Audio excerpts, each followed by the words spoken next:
สัตว์ที่มีร่วมถวยเจอเปียกเปิงตัวสัตว์หลายๆชื่อพันธุ์ก็มีลองถวยร่วมหายเจอนั่นเหมือนกันปืดดาที่อยู่เศร้าไล่เนื้อสิ่งแวดล้อมที่เปียกเปิงกันและในก็เป็นเจ็ดตัวสัตว์กำพองที่มีร่วมถวยเจอเปียกเปิงเข้ามาถ่อมด้วยว่าที่เป็นตัวสัตว์ซึ่งหือละลายในกันค่ะ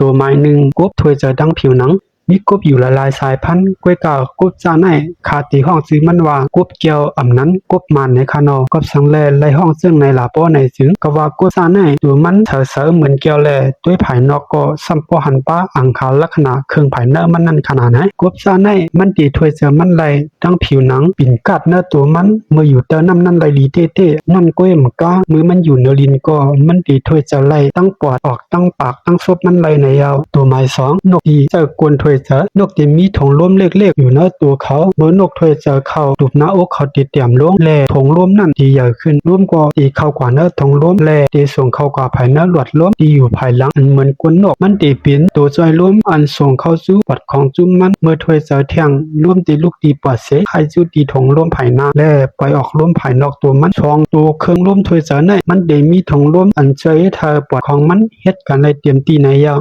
ตัวไม้สามงูที่มีปอดอยู่ข้างภายขวาภายเลี้ยวงูกำปั้นน้ำอังกาเครื่องเนื้อเขาที่อยู่ซ้อมหลุบกลางสันหลังยาวๆเขานั่นว่าไหนงูที่ถวยเจอทั้งโซเขาจูปอดที่มีอยู่ภายเลี้ยวจอยให้มันถวยเจอเลยกำปั้นน้ำงูที่มีปอดภายขวาที่เป็นงูอันไรจะอยู่เนื้อน้ำปืนมันจอยให้ตัวมันผู้เหนือน้ำนั่นไรเลียว่าในยอเลงูมังสายพันธุ์เหมือนหนังปูอาเลภายด้านที่มีปอดตั้งภายซ้ายและภายขาเลงูซาน่ะกันร่วมถวยเจอเขาไรลีเสงูต่างซาอันนี้ปอดข้างเลียวในยอตัวไม้สีเสือลาวในมีโครงคูนังตีเยอะและเสือลาวเป็นตัวสัตว์ล้านเนื้ออันเลียนไรไว้ที่สุดในโลกในเยาลองตั้งมันเตก็ลองมันมีอยู่ว่าหลุบสันหลังของมันคงออกตัวยึดไหลลีเมื่อมันออกลำยับเยือและมันเลียนไรไว้ถึง60ไมล์ต่อชั่วโมงในข้าวยาม3การขนาดก้อยเนื้อลองการถวยเสือของมันย่ามมือมันเลียนไว้ยับเยือที่ปุ่งขึ้นสูงอยู่ที่60เซปุ่งขึ้นเป็นปาก50ต่อนาทีสิ่งแวดล้อมออกคงสร้างมาปันเสือลาว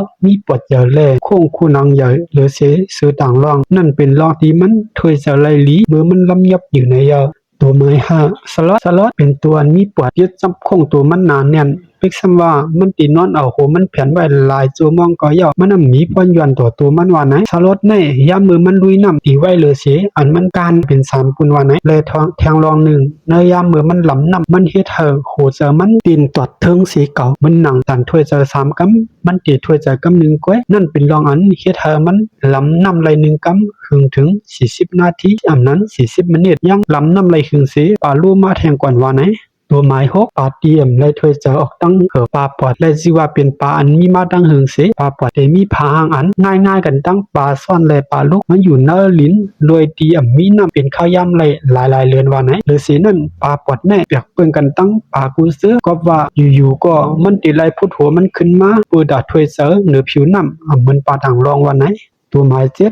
ต้องโหลถวยเจอและต้องโหลเจอออกซิเจนลมหายใจสังผู้คนคว้าเขาหลายคนทั่วพันเชี่ยวที่อยู่เนื้อตัวสัตว์หลายสายพันธุ์เหมือนหนังตับโหลออกซิเจน